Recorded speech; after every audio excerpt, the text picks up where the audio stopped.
اللهم صل على سيدنا محمد يا رب صل.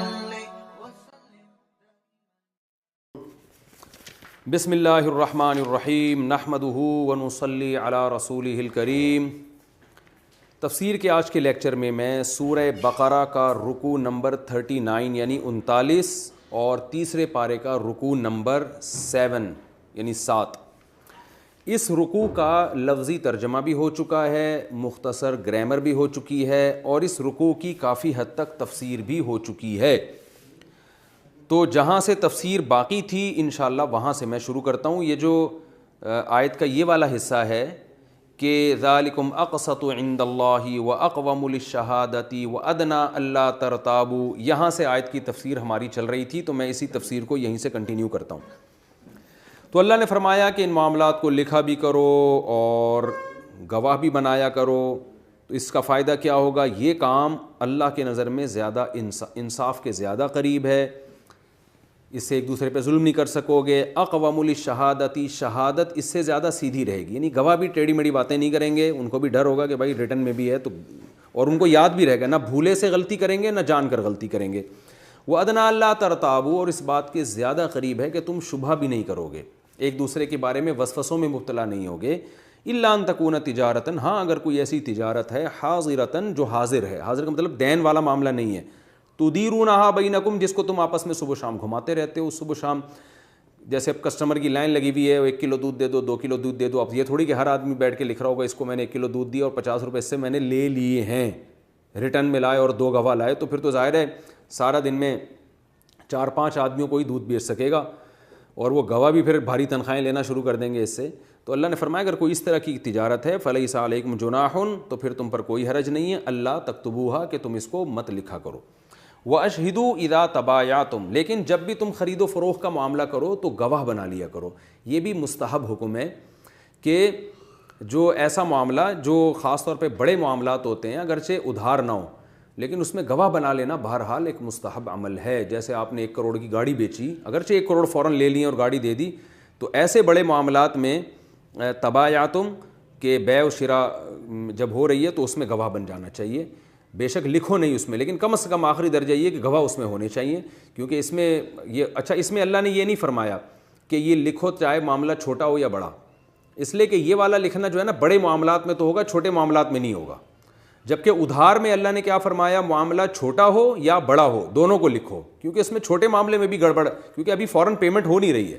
یہاں تو فوراً پیمنٹ ہوئی تو وہ اپنے گھر, یہ اپنے گھر, اس میں لڑائی کا اتنا خطرہ نہیں ہوتا. اس لیے اس میں اللہ نے یہ نہیں کہا کہ چھوٹے ہوں معاملات یا بڑے ہوں بہرحال لکھو, بلکہ اس میں اللہ نے کہا کہ لکھ لو, گواہ بنا لو.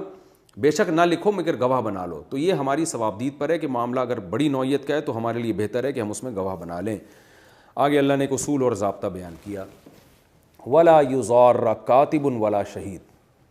ایسا معلوم ہوتا ہے کہ اللہ تعالیٰ ہمارے ملک کی حالت کو دیکھ رہے ہیں, اور اللہ کو پتہ ہے کہ گواہی دینے والے کو بھی بم دھماکے سے اڑا دیا جاتا ہے, اور جو منشی بیٹھ کے معاملات لکھ رہا ہوتا ہے اس کو بھی دھمکیاں دی جاتی ہیں کہ جیسے جیسے ہم لکھوا رہے ہیں ویسے ویسے لکھو. تو اس لیے اللہ نے فرمایا کہ کوئی بھی معاملہ جس میں 2 اہم قسم کے جو ہے وہ افراد ہوتے ہیں, ایک اس معاملے کو ریٹن فارم میں لانے والا, اس کی بڑی ویلیو ہوتی ہے کیونکہ انہی ڈاکومنٹ کی بیس پر آپ کے سارے معاملات ہوتے ہیں. دوسرا گواہ بننے والا. تو اللہ نے فرمایا کہ گواہوں کو بھی نقصان پہنچانے کی اجازت نہیں ہے اور نہ لکھنے والے کو نقصان پہنچانے کی اجازت ہے. اور آج ہوتا ہے یہ کہ گواہی دیتے ہوئے ڈرتے کیوں ہیں؟ ان کو پتہ ہے ہم نے فلاں پارٹی کے خلاف گواہی دی تو فلاں پارٹی کے لوگ ہمیں قتل کر دیں گے, ماریں گے, دشمنیاں ہوں گی. تو اس لیے اللہ نے فرمایا کہ ان کو نقصان پہنچانے کی اجازت نہیں ہے. وَإِن تَفْعَلُوا, اگر تم یہ کام کرو گے, فَإِنَّهُ فُسُوقٌ بِكُمْ, تو یہ تمہارے ساتھ ایک فسق ہوگا, گناہ ہوگا بہت شدید. بکم, تمہارے ساتھ چپک جائے گا یہ گناہ. تو چپکنے کا مطلب یہ کہ پکے گناہ گار بن جاؤ گے. علماء نے اسی آیت سے استدلال کیا ہے کہ اس سے پہلے اللہ نے یہ نہیں فرمایا کہ نہیں لکھو گے تو گناہ گار ہوگے, تو وہ تو مستحب حکم ہے, لیکن کاتب کو نقصان پہنچانے کی کوشش کرنا, گواہ کو نقصان پہنچانے کی کوشش کرنا, یہ بہر صورت حرام اور گناہ کبیرہ ہے. واتقوا اللہ, اور اللہ سے ڈرو, کیونکہ اگر اللہ کا خوف نہیں ہوگا نا تو کاتب کو بھی نقصان پہنچاؤ گے اور جو گواہی دینے والا ہے اس کو بھی نقصان پہنچاؤ گے، کیونکہ دنیا کا کوئی لا ایسا نہیں ہے جو آپ کو اس عمل سے روک لے، کیونکہ لا جو ہے نا اور انسان جو ہے اس کی صلاحیتیں محدود ہوتی ہیں. جج کو نہیں پتہ ہوتا سب کچھ، جج خود بھی بک جاتا ہے بعض دفعہ. جج تو گواہی پر فیصلہ کرے گا نا، جب گواہوں کو دھمکی ہے تو وہ گواہ صحیح گواہی کہاں دیں گے؟ تو دنیا میں 100% انصاف ممکن نہیں ہے. تو اس لیے اللہ نے فرمایا اگر تم گواہ کو یا کاتب کو نقصان پہنچانے کی کوشش کرو گے تو سمجھ لو اللہ سے ڈرو، کیونکہ وہ اللہ تمہیں زیادہ نقصان پہنچائے گا. اور اللہ وَيُعَلِّمُكُمُ اللَّهُ، اللہ تمہیں سکھا رہا ہے، معاملات کرنا سکھا رہا ہے. عرب کے بدوؤں کو جو لکھنا پڑھنا نہیں جانتے تھے ان کو ایگریمنٹ کرنا اللہ سکھا رہا ہے. تو اس سکھائے ہوئے کی قدر کرو، یعنی اللہ خود تمہیں سمجھا رہا ہے کہ کیا کیسے معاملات لے کے چلنے ہیں تم نے. تو اس کے شکر کا تقاضا یہ ہے کہ ان احکامات کو فالو کرو. واللہ بکل شیء علیم، اور اللہ ہر چیز کو جانتا ہے. یہ اللہ نے اس لیے فرمایا کہ آپ یہ کہہ سکتے ہو کہ میں زیادہ معلومات رکھتا ہوں، یہ اللہ کے احکام میری سمجھ میں نہیں آ رہے، خام خواہ میں لکھو، اور ہم تو ایک دوسرے پر ٹرسٹ کرتے ہیں، اعتماد کرتے ہیں، میں کیا ضرورت ہے لکھنے کی. اور اصل میں تو جیسے آپ نے ڈائلاگ دیکھے ہوں گے نا آج کل لوگوں، اصل میں تو انسان کا دل صاف ہونا چاہیے، اصل میں تو انسان کی زبان صاف ہونی چاہیے، اصل میں تو یہ ہونا چاہیے. بیوی مہر مان لے تو اس کو کنجوس کہا جاتا ہے. وہ کہ اچھا شوہر بیوی کو مہر دے اور وہ اسٹیمپ پیپر پہ لکھ لے کہ میں نے تمہارا مہر دے دیا، اس پہ سائن کر دو، تو بیوی کہتی ہے کیا مجھ پہ اعتماد نہیں ہے آپ کو؟ تو سب جگہ ایسی باتیں چل رہی ہیں. تو اللہ فرماتے ہیں اللہ جانتا ہے، تم نہیں جانتے، اللہ کو زیادہ پتہ ہے. تو جیسے جیسے کہا جا رہا ہے ایسے ایسے تمیز سے کام کر لیا کرو. وَإِن كُنتُمْ عَلَىٰ سَفَرٍ، اور اگر تم سفر میں ہو، وَلَمْ تَجِدُوا كَاتِبًا، اور کوئی کاتب ہے ہی نہیں لکھنے والا اور گواہ بھی نہیں ہوتا وہاں پر. تو کاتب کا ذکر اس لیے کیا کہ کاتب کا وقوع تو اور مشکل ہے، کیونکہ کاتب تو ویسے ہی بہت کم ہوا کرتے تھے، تو سفر میں تو بہت مشکل ہے. تو اللہ نے فرمایا پھر کیا کیا کرو، فَرِحَانٌ مَقْبُوضَةٌ، تو پھر رہن ہے جس پر قبضہ کرا دیا جائے. یعنی جس نے پیسے دینے ہیں وہ کیا کرے گا، وہ سامنے والے کو پیسے تو ابھی نہیں دے رہا لیکن اپنی کوئی ایسی چیز اس کے پاس امانت رکھوا دے. مقبوضہ کا معنی اس کے قبضے میں دے دے کہ بھائی اگر میں نے 1 مہینے کے بعد آپ کو پیمنٹ نہیں کی تو آپ ایک امانت کے طور پر میری یہ مکان کے کاغذات آپ کے پاس پڑے ہوئے ہیں، میری گاڑی کے کاغذات پڑے ہوئے ہیں، میری بائک کے کاغذات پڑے ہوئے ہیں، یا میرا یہ گولڈ آپ کے پاس رکھا ہوا ہے، یا میری فلاں چیز آپ کے پاس رکھی ہوئی ہے، تو آپ کو یہ اس سے پتہ چل جائے گا میں بھاگنے والا آدمی نہیں ہوں. تو یہ اللہ نے فرمایا کہ اس طرح سے جو ہے نا تم رہن دے دیا کرو. لیکن چونکہ رہن دینا مشکل ہے اور سفر میں عام طور پر رہن ہوتا بھی نہیں ہے انسان کے پاس، تو اس لیے اللہ نے فرمایا اگر تم میں سے بعض پر اعتماد کر لیں اور رہن بھی نہ لیں، یا رہن ہو ہی نہیں وہ پھر بھی ادھار کا معاملہ کر لے، تو اللہ فرماتے ہیں اب ایسا نہ ہو کہ ایک آدمی نے تم پر اعتماد کیا ہے اور تم اس کے اعتماد کا ناجائز فائدہ اٹھانا شروع کر دو. تو فَلْيُؤَدِّ الَّذِي اؤْتُمِنَ، پس چاہیے کہ ادا کرے وہ شخص اؤْتُمِنَ جس پر اعتماد کیا گیا ہے. کیا ادا کرے؟ امانتہ، اپنی امانت واپس کر دے، یعنی اس دوسرے کی امانت واپس کر دے. تو اعتماد کا ناجائز فائدہ نہ اٹھائے بلکہ یہ دل بڑا کرے کہ دیکھو اس نے مجھ سے 1 مہینے کا 2 مہینے کا 1 سال کا اتنا بڑا ادھار کا معاملہ کر لیا، اور نہ اس نے جو ہے مجھ سے رہن مانگا، نہ اس نے لکھوایا. تو اب اس اعتماد کا تقاضا یہ ہے کہ میں اس کے ٹرسٹ کو بحال رکھوں اور اس کا اعتماد ٹوٹنے نہ پائے. تو لہذا میں اس اعتماد کی جزا دوں گا اور اس کے ٹائم پہ پیمنٹ میں اس کو کر دوں گا. وَلْيَتَّقِ اللَّهَ رَبَّهُ، اور چاہیے کہ اللہ سے ڈرے.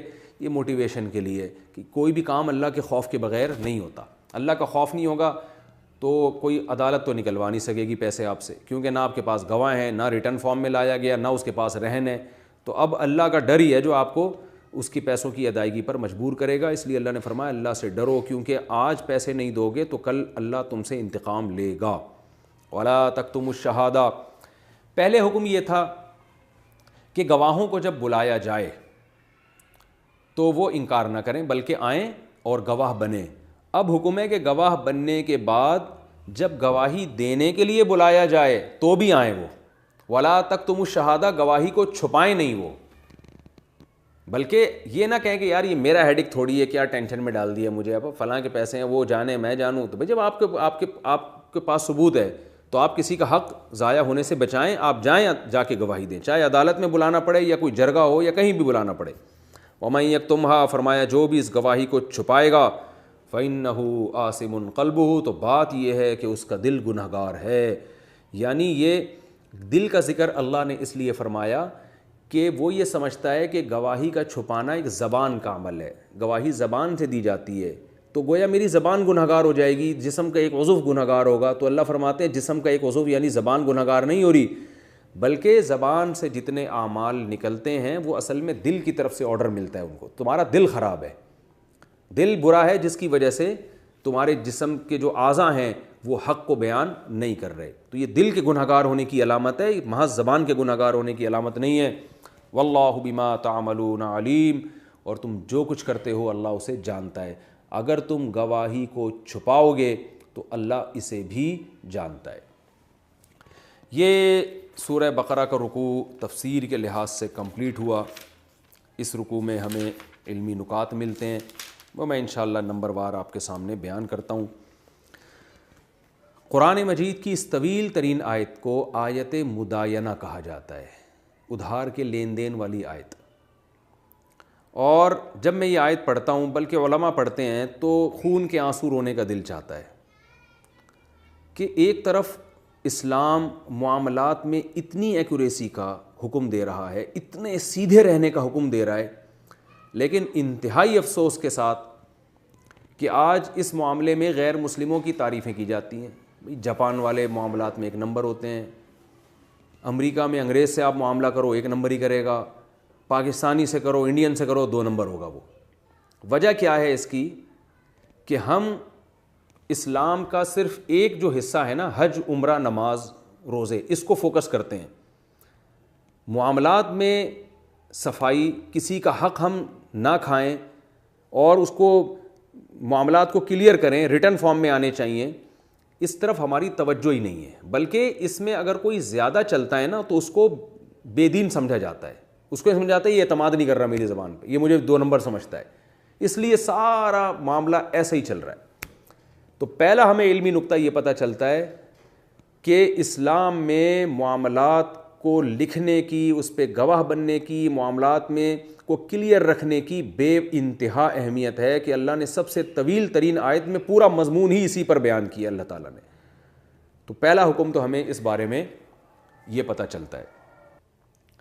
دوسری بات ہمیں یہ پتہ چلتی ہے کہ کسی کا مال جان بوجھ کر کھانا تو حرام ہے ہی، کسی کا حق دبانا، پورا حق کیا، تھوڑا سا بھی حق دبانا. کوئی ایسا کام کر کے بھی حق دبانا حرام ہے جس میں آپ کی نیت حق دبانے کی نہ ہو، مگر کنفیوژن کی وجہ سے، وسوسے کی وجہ سے آپ حق دبا لیں. اسلام میں مال کی حفاظت، کہ کوئی کسی کا مال ناحق طریقے سے نہ کھائے، اس کی اتنی ویلیو ہے کہ نہ صرف یہ کہ آپ کو جان بوجھ کر مال کھانے کی اجازت نہیں ہے، بلکہ کوئی ایسا کام کرنا جس کی وجہ سے غلطی سے کھا لیں، اس کی بھی اجازت نہیں ہے. تبھی تو لکھنے کا حکم دیا جا رہا ہے کہ بھئی تمہیں کہاں یاد رہے گا کہ میں نے کس کے کتنے پیسے دینے تھے. اور اس کے لیے 3 حکم دیے جا رہے ہیں.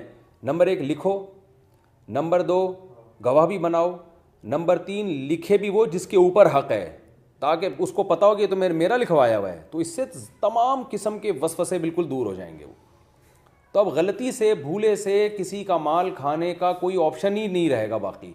اور ہمارے معاشرے میں آپ دیکھیں بس سارا دماغی کھوپڑی یاد یعنی اس پہ چل رہا ہوتا ہے. تو ہمیں دوسری علمی نقطے کی بات یہاں پر یہ پتہ چلی ہے. تیسری بات ہمیں یہ پتہ چلی کہ خرید و فروخت کے معاملات کو لکھنے کا حکم ظاہر ہے اس لیے ہے کہ تاکہ ہم جان کر بھی کسی کا مال نہ کھائیں، غلطی سے بھی مال نہ کھائیں. تو اس کا اصل جو روح ہے نا اس حکم کی، لکھنے کی اور گواہ بنانے کی، اس کی روح یہ ہے کہ کسی کا بھی مال کسی بھی طرح سے حلال نہیں ہے کسی دوسرے کے لیے. جیسے کہ حدیث میں آتا ہے لا یحل مال امرئ مسلم الا بطیب نفس منہ، کسی کا مال اس کی دل کی خوشی کے بغیر حلال نہیں ہے. تو اس سے پتہ چلا کہ صرف یہ خرید و فروخت میں نہیں ہے، اور بھی اگر کوئی معاملہ ایسا ہے کہ آپ کو یہ خطرہ ہے کہ اگر میں نہیں لکھوں گا تو غلطی سے کوئی کسی کا مال کھا سکتا ہے، تو اس کا نہ لکھنا بھی گناہ ہے پھر. جیسے کہ حدیث میں آتا ہے، بخاری مسلم کی حدیث ہے، آپ صلی اللہ علیہ وسلم نے فرمایا کسی کا کسی پر کوئی لین دین ہو، مالی کوئی وراثت کا یا کوئی بھی لین دین ہو، حدیث کا مفہوم ہے، اور 3 دن گزر جائیں اور وہ نہ لکھے تو وہ گنہگار گار ہوگا. یعنی گنہگار کا مطلب حدیث میں آتا ہے کہ کسی مسلمان کے لیے حلال نہیں ہے کہ اس کو اس کا مالی معاملہ ہے اور وہ اس کو ریٹرن فارم میں نہ لے کر آئے. تو اس لیے علماء نے لکھا ہے کہ اگر آپ کو یہ ڈر ہے کہ آج آپ مر گئے تو آپ کی اولاد میں جھگڑا ہوگا, یہ پیسے اکاؤنٹ میں رکھے ہوئے تھے, پتہ نہیں زکوٰۃ کے تھے یا ابا کی امانت تھی, یا ابا نے جو گھر خریدا تھا تو پتہ نہیں ابا نے پیمنٹ کر بھی دی تھی یا نہیں کی تھی, یہ جو آج مکان ہے فلاں کو ابا نے دیا ہے پتہ نہیں سچی مچی کا دیا تھا یا ویسے ہی رہنے کے لیے دیا تھا. آج لوگوں کی موت واقع ہوتی ہے, ہمارے پاس وراثت کے جھگڑے آتے ہیں, ہم سر پکڑ کے بیٹھ جاتے ہیں کہ باپ کو اتنی تمیز نہیں تھی, اتنا شعور نہیں تھا کہ لاکھوں روپے کے پیسے چھوڑ کر جا رہا ہوں, تم بتاؤ تو صحیح کہ یہ کس کے پیسے ہیں. یہ سب جھگڑ رہے ہوتے ہیں. وہ خالہ کہہ رہی ہوتی ہیں تو میرے پیسے ہیں, ابا نے کل مجھ سے ادھار لیا تھا. وہ ممانی کہہ رہی ہوتی ہیں تو کل وہ میں نے ان سے یہ چیز خریدی تھی, وہ تو پلاٹ میرا ہے. بیوی کہہ رہی تو میرے لیے, یہ تو کہہ رہے تھے میں نے تمہارے لیے خریدا ہے پلاٹ. کچھ بھی نہیں لکھا ہوا ہوتا اور قاتلانہ لڑائیاں ہو رہی ہوتی ہیں. وہ اگر آپ مجھے اجازت دیں ایک چھوٹا سا میں اس پہ واقعہ سنا دوں تاکہ اس کی اہمیت آپ کے دل میں بیٹھے. یہودیوں میں ایک شخص گزرا ہے جو بڑا فتنہ پرست تھا. اس نے کیا کیا, وہ عیسائیوں کے پاس گیا اور اپنے ہاتھ کٹوا دیے اور جو ہے نا بہت معذور بن کے, بڑی قربانی دی تھی اس نے یہودی مذہب کی حفاظت کے لیے اور عیسائیوں کو تباہ کرنے کے لیے.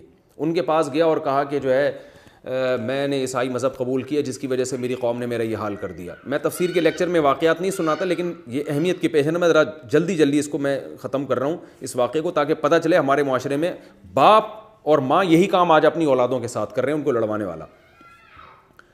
تو وہ ان کے پاس گیا اور کہا کہ تو بڑا اعتماد ہو گیا اس پادری کو کہ بھائی یہ تو قربانی دے کر آیا ہے اور اپنے آپ کو اتنا معذور بھی کر لیا تھا, زخمی کر لیا تھا. تو بالآخر پادری کا قرب ملا اس یہودی کو.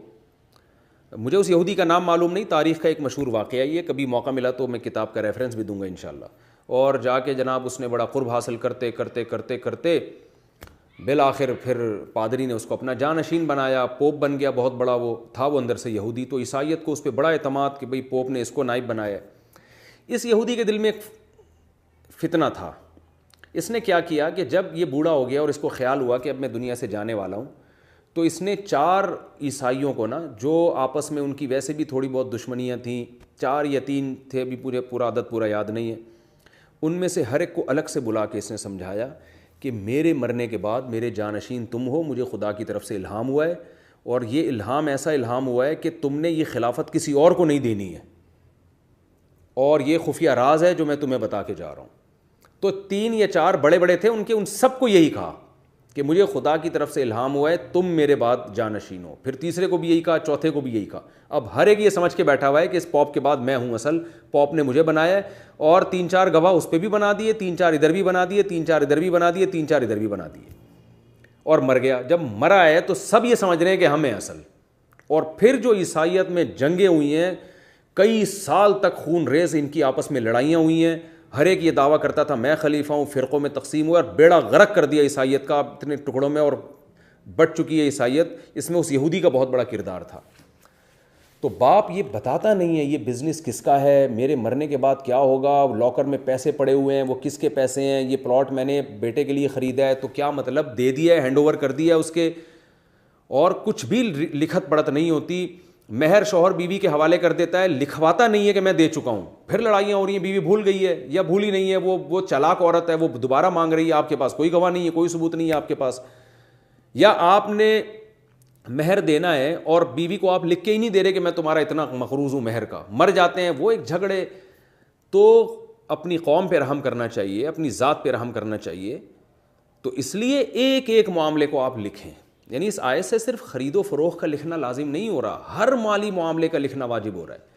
تو میں اس میں تحدیث بن نعمت کے طور پر اپنا میں بتاتا چلوں, میری الحمدللہ میں وصیت لکھتا ہوں اور اس کو اپڈیٹ کرتا رہتا ہوں. میں نے فولڈر بنا کے گوگل ڈرائیو پہ بھی ڈالا ہوا ہے, اور لیپ ٹاپ میں بھی, اور ریٹرن فارم میں بھی اس کی تصویریں بھی لیتا ہوں کہ لیپ ٹاپ گم جائے یہ ہو جائے گا, گوگل ڈرائیو سے اگر ہیک ہو جائے یا کوئی وائرس آ جائے اس میں, تو پھر جو ہے نا تصویر کی شکل میں بھی ہے, اور اپنے 1-2 خاص لوگوں کو پاسورڈ بتایا ہوا ہے, اور ہر طرح سے وصیت کو اپڈیٹ کرتا رہتا ہوں میں کہ میرے گھر میں جتنا سامان ہے وہ کس کا سامان ہے, فریج کس کا ہے, یہ جو فرنیچر کا مالک کون ہے, اور گھر والوں کا سامان اس میں کون سا ہے, میرا کون سا ہے, یہ جو زیور اگر بالفرض گھر سے ملے تو یہ زیور کا اصل مالک کون ہے, اور جو لفافے میں پیسے پڑے ہوئے وہ زکوٰۃ کے ہیں, اگر زکوٰۃ کے ہیں تو یہ کس تک پہنچانے ہیں, صدقے کے پیسے کس تک پہنچانے ہیں, بینک میں جو پیسے پڑے ہوئے ہیں میرے پاس ڈائری ہے, میں اپڈیٹ کرتا رہتا ہوں کہ میرے بینک میں فلاں اکاؤنٹ میں فلاں رقم زکوٰۃ کی آئی ہے، اتنے پیسے ہیں، اور اتنے پیسے زکوٰۃ کے جمع ہو گئے، اتنے صدقے کے جمع ہو گئے، اتنے پیسے ایسے ہیں جس کا لوگوں نے مجھے کلی اختیار دیا ہوا ہے کہ جہاں چاہیں خرچ کریں، تو وہ کہاں خرچ کرنے ہیں. ایک ایک چیز، میرے ذاتی رقم اس میں اتنی ہے، ایک ایک چیز الحمدللہ. میں اس لیے کہ ہم نے جن بزرگوں سے ہمارا تعلق تھا وہ اس کا بہت زیادہ اہتمام کیا کرتے تھے کہ مالی معاملات میں آپ کو ذرا بھی کوئی ایسا کام نہیں کرنا جس سے آپ کنفیوژن میں پڑ جائیں. کیونکہ اگر آپ لکھیں گے نہیں اور آپ نے کہا میرے اکاؤنٹ میں پیسے پڑے ہوئے ہیں، دل میں یاد رکھا ہوا ہے کہ اتنے 50,000 فلاں کے ہیں، 50,000، تو تھوڑی یاد رہتا ہے انسان کو، کھوپڑی اس کی گھومتی رہتی ہے ہر وقت، خود بھول جاتا ہے انسان. اور آج آپ صحیح ہیں، خدا نخواستہ کل فالج ہو سکتا ہے آپ کو، خدا نخواستہ کل آپ کی یاداشت خراب ہو سکتی ہے. ایسے میرے پاس کئی کیس آئے ہیں، ابا اچھے بھلے تھے، اب یاداشت چلی گئی ان کی. اب ان سے پوچھ رہے ہیں ابا یہ پیسے کس کے ہیں، یہ پلاٹ کی قیمت آپ نے ادا کر دی تھی نہیں کی تھی، کیا ہے؟ ابا کو پتہ ہی نہیں. اب ایک لڑائیاں ان میں شروع ہیں. چند دن پہلے ایک واقعہ سامنے آیا، ایک صاحب نے 1 کروڑ روپے کا پلاٹ خریدا ہے، انہوں نے پیمنٹ کی اور پیمنٹ کی کوئی ریٹرن میں نہیں لے کر آئے اس کو، کیونکہ وہ ادھار پہ نہیں تھا، کیش پیمنٹ تھی. تو انہوں نے کہا کہ لکھنے کی کیا ضرورت ہے، جیسے قرآن نے کہا نا کہ اگر ادھار معاملہ نہیں ہو رہا، حاضر سودا ہو رہا ہے تو لکھو اس کو، نہیں لکھ سکتے کم از کم گواہ بناؤ. انہوں نے کوئی گواہ نہیں بنائے، کیونکہ بھائی سامنے والا بھی فٹ فاٹ ہے، اور ایک کروڑ سے بھی میرا خیال ہے زیادہ رقم تھی، 1.5 یا 2 کروڑ روپے کی رقم تھی. یہ انہوں نے دی اس کو. اللہ کی قدرت، جس سیٹھ نے لی وہ 2 نمبر آدمی نہیں تھا، لیکن اس کو ہارٹ اٹیک ہوا، وہ مر گیا. جب مر گیا تو یہ گئے 2-4 دن کے بعد اس کے وارثوں سے کہا کہ بھائی انہوں نے 1 کروڑ روپے کی میں نے ان کو پیمنٹ دی ہے اور یہ پلاٹ میں خرید چکا ہوں ان سے، تو جو ہے یہ، اور پلاٹ تو قبضہ نہیں ملا، میرے نام بھی نہیں ہوا، کیونکہ ظاہر ہے نام میں ٹائم لگتا ہے، تو یہ پلاٹ کا اصل مالک تو میں ہوں. تو وہ وارثوں نے انکار کر دیا. انہوں نے بولا کیا ثبوت ہے آپ کے پاس؟ تو اور وہ اب ڈپریشن میں چلے گئے کہ 1 کروڑ روپے ساری زندگی کی کمائی تھی وہی ڈوب گئی ہے. تو غلطی کس کی ہے؟ غلطی وہ کر رہے ہیں جو قرآن و سنت کے احکام کو فالو نہیں کر رہے. تو اپنے معاملات میں تمام معاملات کو ریٹرن میں لے کر آئیں، اور اس میں تعلق داری اور رشتہ داری کو نہ دیکھا کریں کہ میری بیوی اور ہم میں تو کوئی فرق ہی نہیں ہے، کہ ہم تو ایک ہی ہیں تو لکھنے کی کیا ضرورت ہے. آپ ابھی ایک ہیں، کل بگڑ بھی سکتے ہیں، اور سب سے بڑی بات دونوں میں سے ایک مر گیا تو پھر بڑے مسائل کھڑے ہو سکتے ہیں. تو اس لیے اس میں ہمیں ایک علمی نقطے کی بات یہ پتہ چلتی ہے کہ ہر معاملے کو ہمیں لکھنا چاہیے، اپنے لیے، اپنی اولادوں کے لیے، اپنے دوست احباب کے لیے، تاکہ خود بھی کوئی کنفیوژن نہ ہو، وسوسے پیدا نہ ہو. میں جب کسی سے کوئی لین دین کا معاملہ کرتا ہوں تو بہت زیادہ ایکوریسی کا اس میں معاملہ کرتا ہوں، اور اگر میں نہیں لکھ رہا تو پھر میرے ذہن میں یہ ہوتا ہے کہ اگر کھا بھی گیا تو کوئی حرج نہیں. پھر میں ذہنی طور پر اس کے لیے تیار ہوتا ہوں کہ یہ اتنا دیانتدار ہے کہ یہ یا تو خود لکھ رہا ہوگا، نہیں لکھ رہا ہوگا تو یہ کھا جائے بھلے یہ پیسے. یعنی میرے دل میں صدقے کی پہلے سے نیت ہوتی ہے پھر کہ یار یہ پیسے مجھے چاہیے ہی نہیں. تو یا تو اتنا بڑا دل رکھیں، ورنہ نہیں ہے تو پھر آپ جو ہے وہ، اور ظاہر ہے چھوٹی موٹی رقموں میں آدمی یہ کر لیتا ہے، تو بڑی رقم میں تو ہر آدمی لکھتا ہے، ہم بھی لکھتے ہیں. تو اس لیے اس معاملے میں بہت زیادہ ایکوریسی کی ضرورت ہے. ہمیں ان ایک بہت اہم علمی نقطے کی بات بھی پتہ چلتی ہے. تیسری بات جو ہمیں اس رکوع میں پتہ چلتی ہے وہ ہے لکھنے کہ لکھنا جو ہے یہ ایک فن ہے. قرآن مجید نے لکھنے کی فضیلت، یعنی جن لوگوں کو لکھنا آتا ہے نا، اس کی فضیلت کو بیان کیا ہے کہ اللہ نے فرمایا کہ کما علمہ اللہ، کہ کاتب کو چاہیے کہ انکار نہ کرے، اس لیے کہ اللہ نے اس کو سکھایا ہے. تو اس سے اسلام میں سیکھنے کی اہمیت پتہ چلتی ہے. اور ظاہر ہے لکھنا ایک دنیاوی فن ہے، تو اس سے دنیاوی علوم کی، دنیاوی مہارتوں کی اہمیت کا بھی پتہ چلتا ہے. اور یاد رکھیں علماء یہ بیان کرتے ہیں کہ لکھنے کا جو لفظ قرآن نے استعمال کیا تو اس سے محض لکھنے والا جو الف ب ت لکھتا ہے وہ مراد نہیں ہے، بلکہ اس میں اکاؤنٹنگ کے علم کی فضیلت اور اکاؤنٹنٹ کی فضیلت معلوم ہو رہی ہے. کیونکہ لکھنے کا فن ہر دور میں چینج ہوتا چلا جائے گا. پہلے زمانے میں سادہ لکھا جاتا تھا کہ 3,25,000 درہم فلاں مجھے دینے، آج اس طرح نہیں لکھا جاتا، آج اس کی کیلکولیشن ہوتی ہے. یہی وجہ ہے کہ مسلمانوں کا جب عروج تھا اور مسلمان قرآن و سنت پر دل و جان سے عمل کرتے تھے، مسلمانوں کی حکومتیں تھیں، تو اکاؤنٹنگ کا علم کی بنیاد بھی مسلمانوں نے رکھی. آپ تاریخ اٹھا کے دیکھیں کہ جو اکاؤنٹنگ کا علم ہے اس کے بانی بھی مسلمان ہیں، اور انہی آیتوں کی روشنی میں مسلمانوں نے لکھنا سیکھا ہے. یہ جو ڈیبٹ کریڈٹ کا جو سسٹم ہے نا، یہ اس کی جو بیس ہے یہ مسلمانوں سے آئی ہے. آپ تاریخی کتابیں اٹھا کے دیکھیں گے تو گورے خود اس کے معترف ہیں کہ یہ جو شیٹ پہ کہ کتنا آیا کتنا گیا بچت کتنی ہوئی، ان کو خاص طریقے سے لکھنا اور یہ اس فن میں مہارت حاصل کرنا، اس کی بیس بھی مسلمانوں نے رکھی اور انگریزوں نے مسلمانوں سے یہ علم لیا جس کو آج یہاں تک پہنچایا۔ تو لکھنے میں صرف دیسی طریقے سے لکھنا مراد نہیں ہے، کیونکہ اس زمانے میں اتنا لکھنا کافی تھا۔ تو جیسے جیسے اس فن نے ترقی کی ہے تو آج کاتب کے مفہوم میں صرف وہ شخص داخل نہیں ہے جو الف ب ت یا ABCD لکھنا جانتا ہو، بلکہ لکھنے کا مطلب یہ ہے کہ وہ اکاؤنٹنٹ جو شماریات کے علم کو جانتا ہو، اکاؤنٹنگ کے علم کو جانتا ہو، وہ چھوٹے اور بڑے سودوں کو ضبط کرنا جانتا ہو، کیونکہ لاکھوں کروڑوں کا بزنس ہو رہا ہے، صبح و شام ہزاروں ٹرانزیکشن ہوتی ہے، تو ان ٹرانزیکشن کو لکھنا اور اس میں سافٹ ویئر بنانے والے بھی داخل ہیں۔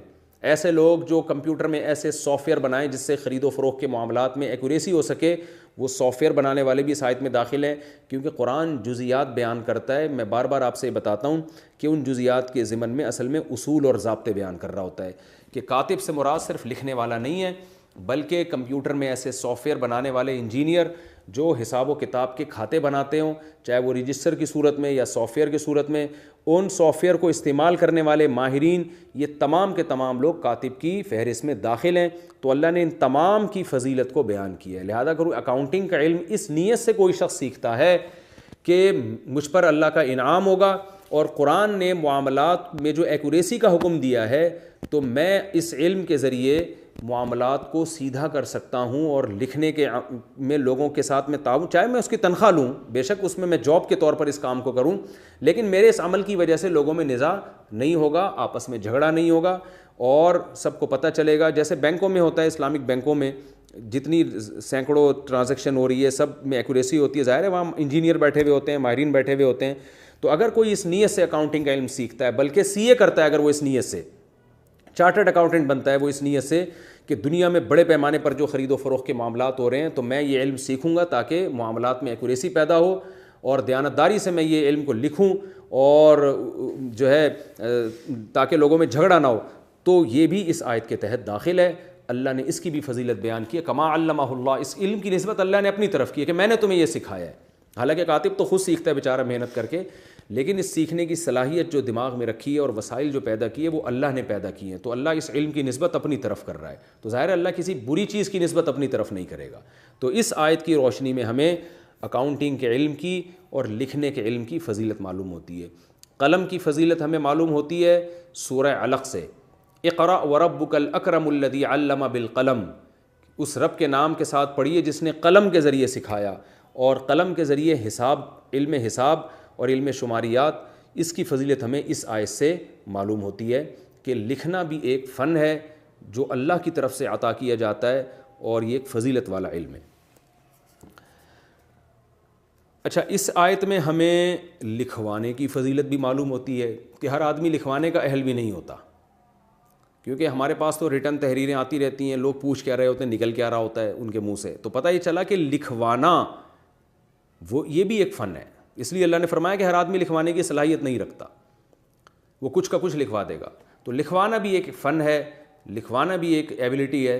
تو اپنے بچوں کو اس کی بھی صلاحیت پیدا کرنی چاہیے کہ وہ کسی بات کو بہترین انداز سے لکھوا سکیں، بیان کر سکیں، تاکہ ان کا حق کوئی مار نہ سکے اور دوسروں کے لیے بھی وہ کام کر سکیں۔ ہمیں اس آیت سے یہ بھی پتہ چلتا ہے کہ اسلام میں اس کا خیال کیا گیا ہے کہ جو کاتب ہے، جو لکھنے والا ہے، اس کو نقصان نہ پہنچایا جائے اور گواہ کو بھی نقصان نہ پہنچایا جائے۔ بلکہ اس سے پہلے میں ایک فقہی علمی نقطے کی بات بیان کرتا ہوں کہ اگر کوئی شخص لکھوانے پر اجرت لے تو فقہا نے لکھا ہے کہ اس کے لیے اجرت لینا جائز ہے، اور لکھوانا یعنی لکھنا اس پر واجب نہیں ہے کہ اگر آپ کو بلائیں نا لکھوانے کے لیے، اگر 10-15 لوگ ہیں لکھوانے والے تو اس پر واجب نہیں ہے، لیکن قرآن اس کو ترغیب دے رہا ہے کہ لکھا کرو۔ اسی طرح کسی معاملے پر گواہ بننا واجب نہیں ہے، یہ بھی ایک علمی نقطے کی یعنی فقہی مسئلہ ہے کہ اگر کوئی کہتا ہے آپ آؤ اور میرے جیسے نکاح ہو رہا ہے اور آپ گواہ بنوا رہے ہیں تو اس پر واجب نہیں ہے گواہ بنے، تو گواہ بننا تو واجب نہیں ہے بلکہ ترغیبی حکم ہے۔ تبھی قرآن کہہ رہا ہے گواہوں کو چاہیے انکار نہ کیا کریں، جب کوئی گواہ بنانے کے لیے لے جائے تو بن جایا کریں، تو ترغیب تو یہی ہے کہ بن جاؤ۔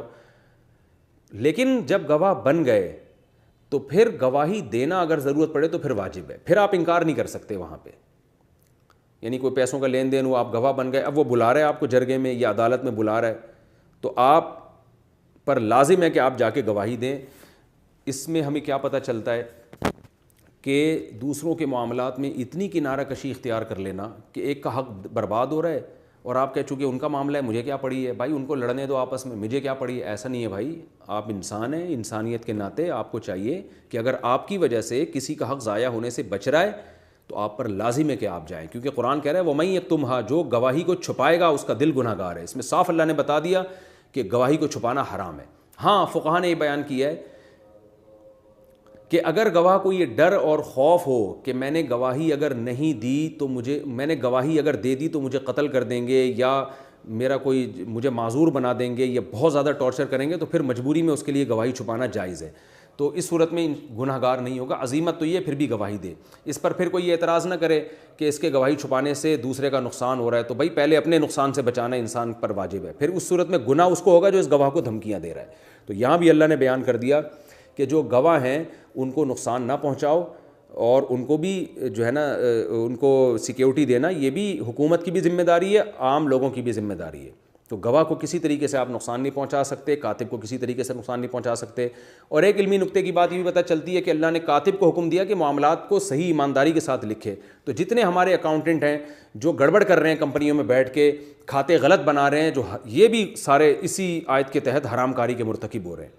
ایک انگریز نے بتایا, ہمیں پتہ چلا کہ جب امریکہ میں بینکوں کا دیوالیہ ہوا, کمپنیوں کا دیوالیہ ہوا, تو جو بات ان کے سامنے آئی وہ پتہ چلا کہ جتنے جو اکاؤنٹنٹ ہیں نا وہ سارے گڑبڑ کر رہے تھے, کمپنیوں کو غلط پروفٹ دکھا رہے تھے حالانکہ ہو نہیں رہا تھا. تو اس کی وجہ سے بہت سی کمپنیاں ٹھپ ہو گئیں. تو ان انگریزوں نے اعتراف کیا کہ مذہب جو ہے نا جو ہم نے اپنے معاشرے سے ختم کر دیا ہے, یہ بہت بڑا ہمارا نقصان ہوا, کیونکہ آخرت کا خوف اور اللہ کا خوف جب تک نہیں ہوگا تو لوگوں کو محض قانون کی زور سے آپ صحیح لکھت پڑھت پہ مجبور نہیں کر سکتے. تو یہ بڑی بڑی کمپنیوں میں بھی کرپشن ہوتی ہے ٹھیک ٹھاک طریقے سے. تو اس لیے اللہ نے فرمایا کہ اللہ سے ڈرو. کاتب کو چاہیے, اکاؤنٹنٹ کو چاہیے وہ بھی خدا کا خوف کرے لکھتے ہوئے. تو یہ جب تک مذہب معاشرے میں نہیں ہوگا انصاف نہیں ہو سکتا. جہاں دھاندلی کا موقع ملتا ہے لوگ دھاندلی کرتے ہیں. تو اس لیے اللہ نے جو اکاؤنٹنٹ ہیں, جو لکھنے والے ہیں, جو ان کو بھی حکم دیا ہے کہ وہ عدل و انصاف کے ساتھ لکھا کریں, وہ اس میں ڈنڈی نہ مارا کریں. اور پھر آگے رہن کے حکام ہیں. رہن کے بارے میں قرآن میں اللہ نے بتایا کہ رہن جو ہے وہ قبضے میں دے دیا کرو. تو اس کے بارے میں شرعی مسئلہ یہ ہے کہ جب آپ کسی سے رہن لیں گے شیورٹی کے طور پر, تو رہن میں کو آپ استعمال نہیں کر سکتے. اگر آپ نے یہ شرط لگائی نا, مثال کے طور پر آپ نے بکری لے لی, ایک مثال دے رہا ہوں میں, کہ بھائی 1,00,000 روپے مجھے چاہیے, جب تک نہیں تو تمہاری بکری میرے پاس ہے, تو بکری کا دودھ آپ پی نہیں سکتے, کیونکہ پھر یہ سود ہو جائے گا. سود اس لیے ہو جائے گا کہ 1,00,000 آپ کو مل جائیں گے اور یہ دودھ آپ کا فری میں ہو جائے گا, تو یہ جائز نہیں ہے. تو اس کو آپ استعمال نہیں کر سکتے. اس کے جو پروفٹ ہے, نفع ہے, وہ سارا اس اصل مالک تک پہنچایا جائے گا. تو اس لیے رہن میں یہ شرط لگا دینا کہ آج لوگ کیا کرتے ہیں کہ 1,00,000 روپے کسی سے ادھار لی اور کہا جب تک میں ادھار واپس نہیں کرتا میرا یہ گھر تم استعمال کرتے رہو. تو یہ حرام ہے, کیونکہ گھر استعمال کرنا یہ سود ہو جائے گا. 1,00,000 روپے وہ ہے اور یہ گھر کا استعمال یہ غریبی ہو جائے گی, تو یہ حرام ہے, گناہ کبیرہ ہے, تو یہ بھی جائز نہیں ہے. تو اس لیے یہ بھی سود کی ایک قسم میں آتا ہے. تو رہن سے فائدہ نہیں اٹھایا جا سکتا, اس کی یعنی شرط لگا کے فائدہ اٹھانا حرام ہے. اور رہن میں پھر مسئلہ دوسرا یہ بھی ہے کہ جس نے آپ کی پیمنٹ 1 مہینے بعد نہیں کی تو پھر رہن کو بیچا جائے گا. تو رہن کو بیچ کے آپ اپنی پیمنٹ وصول کریں گے, اضافی جتنا ہے وہ آپ اس کو واپس کریں گے. یہ اس کا اصل مسئلہ, یعنی وہ اضافی پیسے بھی آپ رکھ نہیں سکتے. تو یہ بھی رہن کا حکم ہو گیا. تو یہ اسلام نے ہمیں احکام دیے ہیں, اگر ہم ان احکام پر عمل کرنا. اچھا, اس میں آخری علمی نقطے کی بات یہ کہ خواتین کو اللہ نے بتایا کہ 2 عورتیں اگر گواہ بنیں اور ان میں ایک بھول جائے تو دوسری اس کو یاد دلا دے. تو یاد رکھیں گواہی کا نصاب اسلام میں 2 مرد ہیں یا 1 مرد 2 عورتیں. اگر عورتیں ہی عورتیں ہیں تو وہ گواہ نہیں ہیں, یعنی ان کی حجت وہ ایک دلیل کے طور پر نہیں پیش کیا جا سکتا. مثال کے طور پر کسی کے گواہ میں 4 عورتیں نکاح بن جائیں تو نکاح نہیں ہوگا. کسی کے نکاح میں 4 عورتیں گواہ بن جائیں تو نکاح نہیں ہوگا. 1 مرد کا ہونا ضروری ہے گواہی کے نصاب میں. تو 2 عورتیں یا 2 مرد ہوں یا 1 مرد 2 عورتیں. اور اس میں یہ بھی پتہ چل گیا کہ عورت میں بھول چوک کا امکان زیادہ ہے. رہا یہ مسئلہ کہ یہ حقوق نسواں کہتے ہیں مرد اور عورت برابر ہیں, تو یہ مشاہدے کے خلاف ہے. عورت میں اللہ نے قوت مرد سے کم رکھی ہے, بازو میں قوت مرد سے کم ہے, بولنے میں قوت مرد سے کم ہے. تو یہ کیا بات ہے کہ دماغی قوت مرد سے زیادہ ہو؟ تو ساری قوتوں میں اللہ نے عورت کو کم پیدا کیا ہے. تو بھولنے کا, نسیان کا خطرہ اس میں مرد سے زیادہ ہے. ہاں, اس کے خلاف کبھی کبھار ہو جاتا ہے کہ بعض عورتیں جیسے مردوں سے زیادہ طاقتور ہوتی ہیں، بعض مردوں سے زیادہ بہادر ہوتی ہیں، تو اس بات کا امکان ہے کہ بعض عورتیں مردوں سے زیادہ ذہین ہوں، وہ نہ بھولتی ہوں، لیکن قانون بعضوں کو دیکھ کے نہیں بنایا جاتا، قانون اکثریت کو دیکھ کے بنایا جاتا ہے، اس لیے اللہ نے ایک کے بجائے 2 عورتوں کی شرط لگائی ہوئی ہے اس میں۔ تو یہ ایک اس میں احکامات تھے جو میں نے آپ کے سامنے بیان کی۔ اللہ تعالیٰ سے دعا ہے کہ اللہ تعالیٰ ہمیں اس کے تقاضوں پر عمل کی توفیق عطا فرمائے۔ اگرچہ وقت ہمارا تھوڑا سا باقی ہے لیکن یہ رکوع ہمارا کمپلیٹ ہو گیا ہے، تو انشاءاللہ اگلے ایپیسوڈ میں اگلے رکوع کی طرف آؤں گا۔ وما علینا الا البلاغ۔